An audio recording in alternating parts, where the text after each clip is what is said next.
Sejarah Kerajaan Samudra Pasai, Kelompok 1.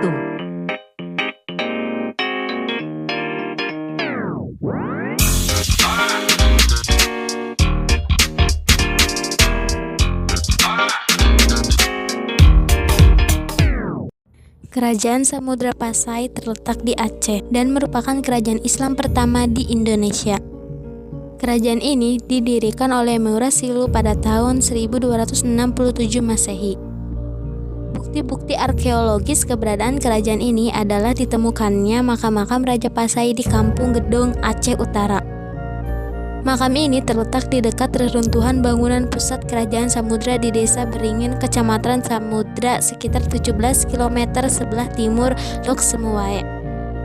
Di antara makam-makam raja tersebut terdapat nama Sultan Malik Al-Saleh, Raja Pasai pertama. Malik Al-Saleh adalah nama baru Murasilu setelah ia masuk Islam dan merupakan Sultan Islam pertama di Indonesia. Berkuasa lebih kurang 29 tahun pada tahun 1297 sampai 1326 Masehi. Kerajaan Samudra Pasai merupakan gabungan dari Kerajaan Pase dan Perlak dengan Raja pertama Malik Al-Saleh. Seorang pengembara muslim dari Maghribi, Ibnu Battuta, sempat mengunjungi Pasai tahun 1346 Masehi. Ia juga menceritakan bahwa ketika ia di Cina, ia melihat adanya kapal Sultan Pasai di negeri Cina. Memang, sumber-sumber Cina ada menyebutkan bahwa utasan Pasai secara rutin datang ke Cina untuk menyerahkan upeti.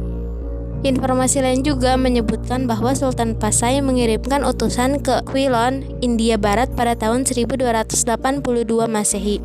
Ini membuktikan bahwa Pasai memiliki relasi cukup luas dengan kerajaan luar. Pada masa jayanya, Samudra Pasai merupakan pusat perniagaan penting di kawasan itu.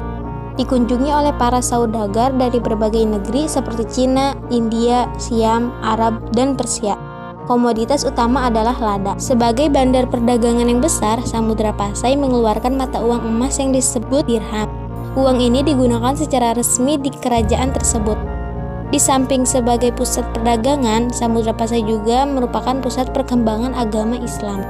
Seiring perkembangan zaman, Samudra Pasai mengalami kemunduran hingga ditaklukkan oleh Majapahit sekitar tahun 1360 Masehi. Pada tahun 1524 Masehi ditaklukkan oleh Kerajaan Aceh. Silsilah Raja-Raja Sultan Malik Al-Saleh memerintah pada tahun 1267 sampai 1297 Masehi. 2. Sultan Muhammad Malik Al-Jahir memerintah pada 1297 sampai 1326 Masehi. Sultan Mahmud Malik Az-Zahir memerintah pada 1326 sampai 1345 Masehi. Sultan Ahmad Malik Az-Zahir yang memerintah pada 1346 sampai 1383 Masehi. Sultan Zain Al-Abidin Malik Az-Zahir yang memerintah pada 1383 sampai 1405 Masehi. 7. Sultanah Nahrasiyah yang memerintah pada 1405 sampai 1412 Masehi. 8. Sultan Salah ad-Din yang memerintah pada 1402 sampai dengan tidak diketahui.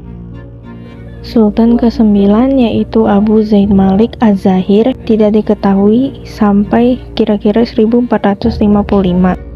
10. Sultan Mahmud Malik Az-Zahir memerintah kira-kira 1455 sampai kira-kira 1477. 11. Sultan Zain Al-Abidin memerintah pada 1477 sampai 1500. 12. Sultan Abdullah Malik Az-Zahir yang memerintah pada 1501 sampai 1513. 13. Sultan Zain Al-Abidin yang memerintah pada tahun 1513 sampai 1524. Periode pemerintahan rentang masa kekuasaan Samudra Pasai berlangsung sekitar 3 abad, dari abad ke-13 hingga 16 Masehi. Wilayah kekuasaan Pasai mencakup wilayah Aceh ketika itu.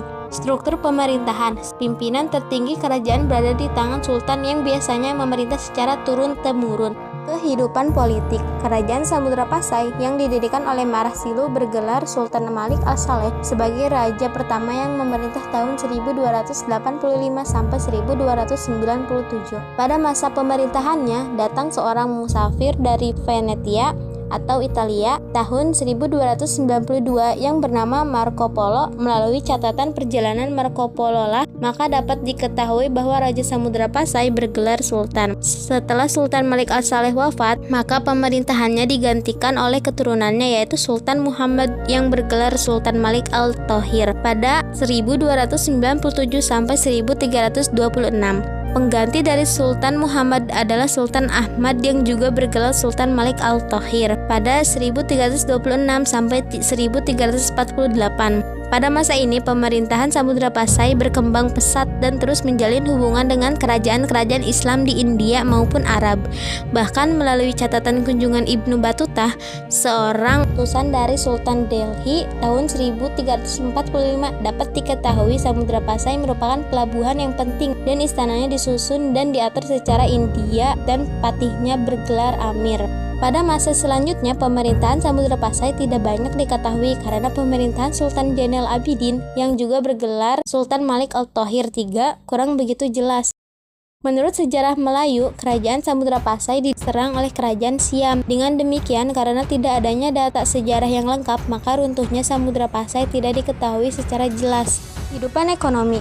Dengan letaknya yang strategis, maka Samudra Pasai berkembang sebagai kerajaan maritim dan bandar transito. Dengan demikian, Samudra Pasai menggantikan peranan Sriwijaya di Selat Malaka. Kerajaan Samudra Pasai memiliki hegemoni atau pengaruh atas pelabuhan-pelabuhan penting di Pidi, Perlak, dan lain-lain. Samudra Pasai berkembang pesat pada masa pemerintahan Sultan Malik At-Thohir II. Hal ini juga sesuai dengan keterangan Ibnu Battuta. Komoditi perdagangan dari samudra yang penting adalah lada, kapur barus, dan emas. Dan untuk kepentingan perdagangan sudah dikenal dengan uang sebagai alat tukar, yaitu uang emas yang dinamakan dirham atau dirham. Kehidupan sosial budaya. Telah disebutkan bahwa Pasai merupakan kerajaan besar, pusat perdagangan dan perkembangan agama Islam. Sebagai kerajaan besar, di kerajaan ini juga berkembang suatu kehidupan yang menghasilkan karya tulis yang baik. Sekelompok minoritas kreatif berhasil memanfaatkan huruf Arab yang dibawa oleh agama Islam untuk menulis karya mereka dalam bahasa Melayu. Inilah yang kemudian disebut sebagai bahasa Jawi dan hurufnya disebut Arab Jawi. Di antara karya tulis tersebut adalah Hikayat Raja Pasai atau HRP.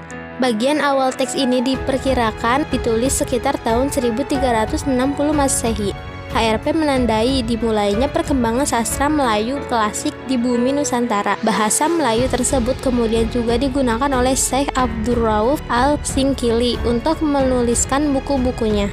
Sejalan dengan itu juga berkembang ilmu tasawuf. Di antara buku tasawuf yang diterjemahkan ke dalam bahasa Melayu adalah Durru Al-Manjum, karya Maulana Abu Ishaq. Kitab ini kemudian diterjemahkan ke dalam bahasa Melayu oleh Makhdam Patakan. Atas permintaan dari Sultan Malaka, informasi di atas menceritakan sekelumit peran yang telah dimainkan oleh Samudra Pasai dalam posisinya sebagai pusat tamadun Islam di Asia Tenggara pada masa itu.